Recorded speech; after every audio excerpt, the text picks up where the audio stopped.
Good day. My name is Ross Jason Pomalai. I've lived in Canada my entire life.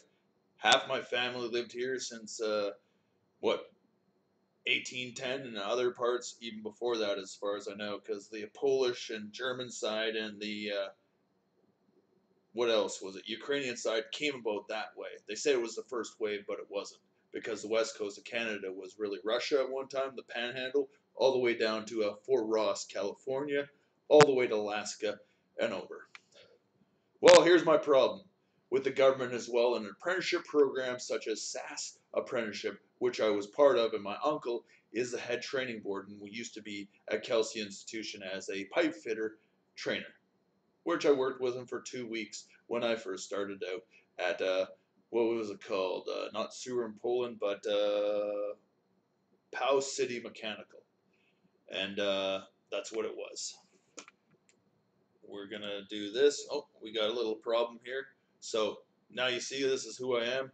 We're gonna go to a display in a second, and that's all it's gonna show. It's going to show SasK Apprenticeship and a video. Okay, we're gonna expand it right now so you can see the full picture. And here we go. Boom. There we go. And how something like this is so fake. Apprenticeship opens the door to a great life. To be working and doing something I enjoy gives me a sense of security because I make this money. I got a 9-year-old son, I got a 13-year-old daughter.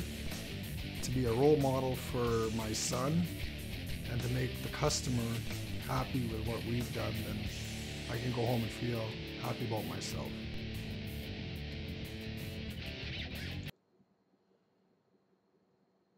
And here, there's not the one I could find right now, but it has a couple different ones on there about apprenticeship programs and how they did stuff. Where's another one?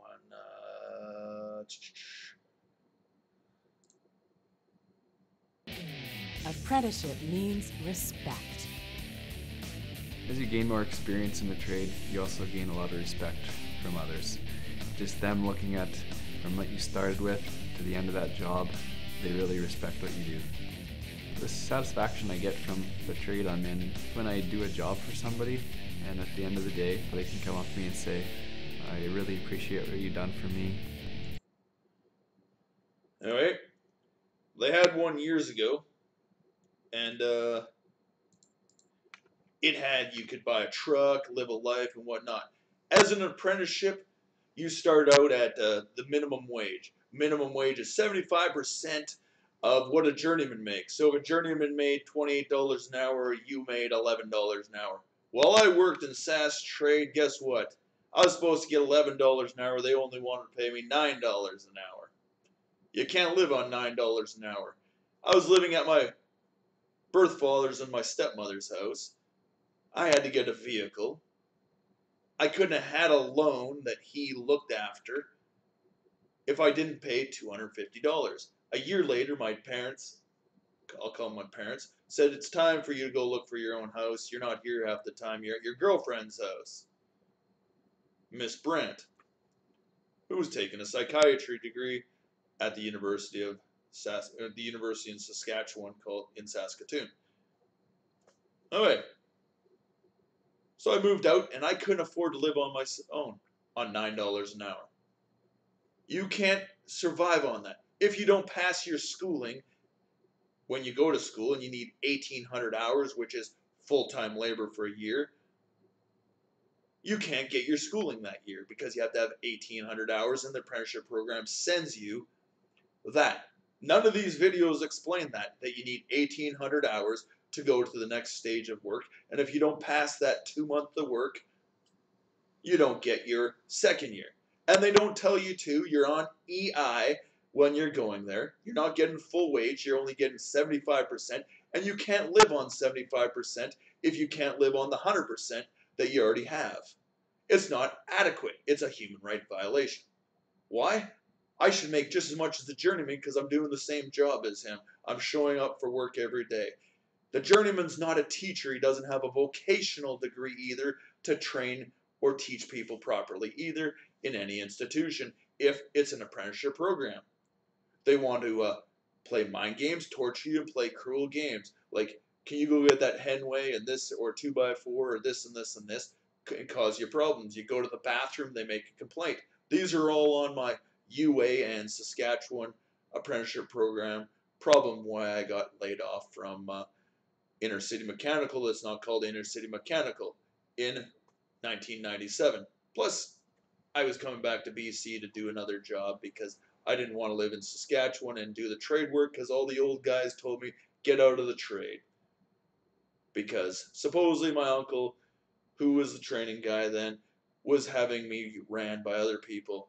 Yeah, the whole time I was there, I worked for 2.5 years full time. It was great. It was the first time I ever worked full time ever in my life for 2.5 years. Didn't even get to pay off my car. Go figure on that, hey?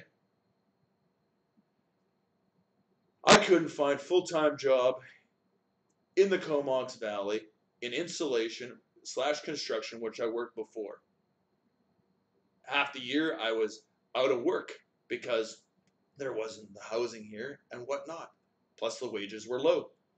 $1,700 a year is not enough to live by when you have a house, you want to own a car, and this maintenance on a vehicle that's a toolbox to take your trade tools from place to place. To travel 5 kilometers, 10 kilometers, or 100 kilometers in a day and back. To have 3 meals a day or 4 meals a day, snacks, because you're working continuously on your feet, up and down ladders, moving things, just like being physically fit athlete. You have to eat properly. You have to sleep properly. You have to have leisure time, recreation time, and a loving family around you. Not deal with alcoholism around you that are journeymans or other apprenticeship programs, and ignorance called workplace harassment on the job continuously, being called sticky fingers, not being able to afford a pair of Cartwrights or a pair of jeans because you just bent down or sat down to pick something off the ground and your crotch ripped out. Now you got to go spend $50 or $100 on a new pair of jeans because your jeans just ripped and you can't even afford that. In the piping industry, you're continuously greasy if you're working around, or oily if you're working around a threader. They don't tell you this. They don't tell you your financial difficulties and how long it'll take. I worked with this guy named Lionel Hoser, and he said in 10 years he still hasn't got his journeyman ticket, but a guy named Robbie Baker from Foam Lake, by age 22, had enough apprenticeship time to be a journeyman. When I first started in 1995, I was working with sewer or Power City Mechanical at the wastewater treatment plant then. He was just getting his journeyman. His 2 brothers were journeymen already. They were from a farm community somewhere over there. I think it was called North Battleford area. What can you say? All these videos that they say apprenticeship is so good, it's like the military ones. It's a good career. It isn't. The wages are way too low. You can't afford to find housing on it. It's worse than social services because you're working poverty still. It's not enough money to raise a family at all unless your wife's working, and if you have kids, to pay child care and all that kind of stuff. It is not good enough, the wages, to be a construction worker or any worker in this country, because you can't own a property, own a car, leisure time, holiday, and relax in life, or not be continuously stressed out if you're going to have a job in 3 weeks. Yeah, it must be nice to be a government worker and be guaranteed every day you're going to have a paycheck for year after year after year, and try to find some loophole you're protected by. Under the Canadian Criminal Code book, this is the version for the police officer's hand manual. It says torture any government official or product or any human being that commits mind games, crimes of genocide, human rights violation, hate propaganda as well, that it's a criminal offense. It's like aggravated assault and provoking a human being, intending to harm somebody being a common nuisances, baiting and trapping somebody into a device like education or computers that harms them in some way or another. They're all Canadian criminal code books and are crimes in our society. I've told Gordon Johns, John Hagan, Prime Minister Stephen Harper, Prime Minister Justin Trudeau, who's in power now, and so forth. You want to help poverty out of poverty, you better start with apprenticeship programs of people who are impoverished for over 46 years of their lives. From family violence, intending to harm somebody with financial difficulties, and so forth. Better education from K to 12. I've taken shop class, shop safety, and knew not to goof around with tools and the dangerousness of tools and so forth. Wearing rings that could rip your finger off if caught on machinery and all that kind of stuff as well. Long hair and whatnot. To bombard somebody with people who have alcoholism, mental illness, to talk about stuff that shouldn't be talked about, like pedophiles and raping and other shit like that, is right out of hand because you don't need to hear it. Or projection of anger, uttering threats to another human being. Those are workplace harassment. A breach of contract is the same thing. You feel threatened on a job. If you feel threatened in Canada, the contract of the country to protect the country from the cops or the RCMP or the military, then that's a breach of contract too. They're not protecting somebody equal before and after the law in the court system.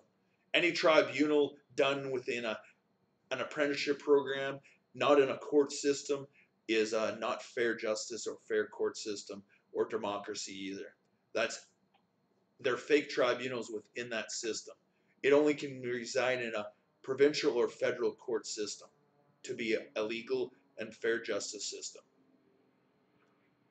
A teacher, doctor, lawyer isn't the justice system at all, or have the right to dictate in how your life is, or analyze what you're thinking or doing by speech or action. If somebody wants to teach you something, let them teach you, but if they tell you wrong and you do it and it causes you harm and financial difficulties, it's their problem. Like people, here, you show me your way, this is how the apprenticeship works, then I'll know the right way because you already know the right way.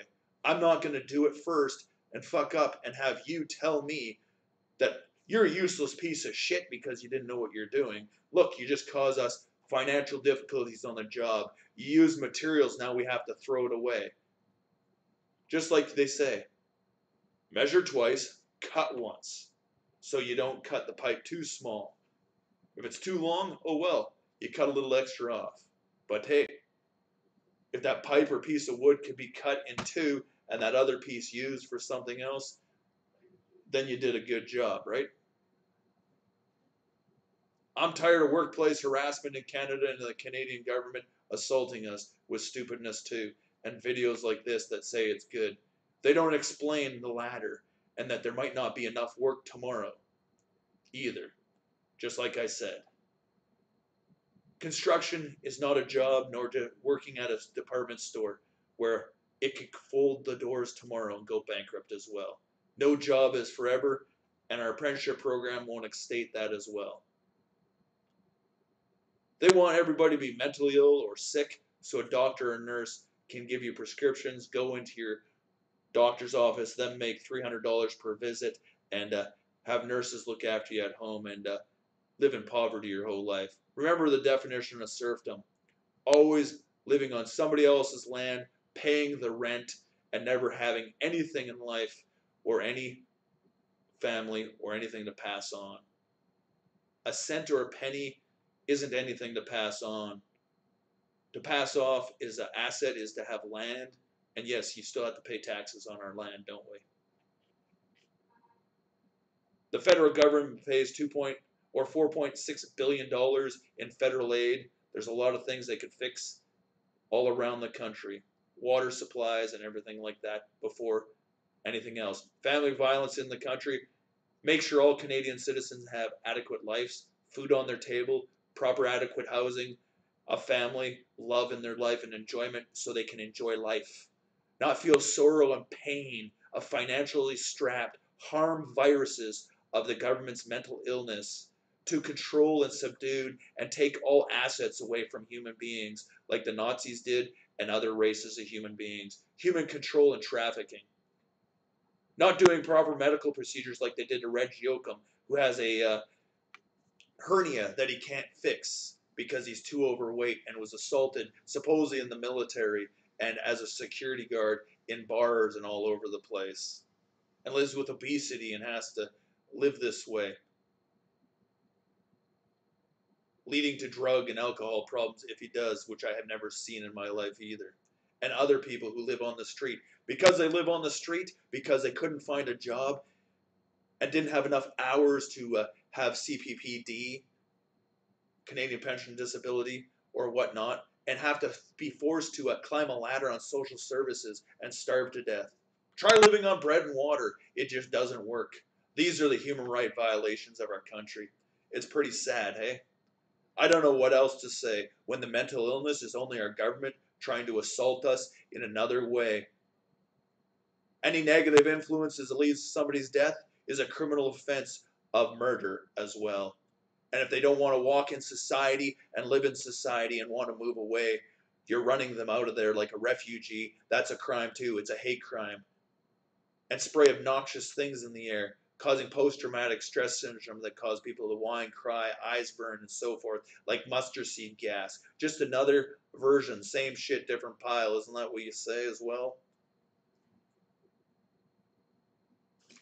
Who knows? We're all tired of falsehoods like this too that say, yeah, it's a good path to lead down. It might be for you, but I think you're an actor because my life's been full of bullshit. And oh yeah, every time you work around a woman, they try to say sexual harassment now too. For saying, like in Pizza Hut, oh, you got a nice voice, you can sing Under the Sea pretty good. This happened at Pizza Hut in Victoria on 8th Street. Not Victoria, I mean Saskatchewan. Then I went and worked in the plumbing trade. I don't want to deal with stupidness like that. Women being more abusive to men for stupid reasons. Hey, wasn't there enough jobs for men to go around when they didn't work 110 years ago? Hey, but it's nice to see them want to work too. I'm just stating the fact of history. History's history. It doesn't lie, they say.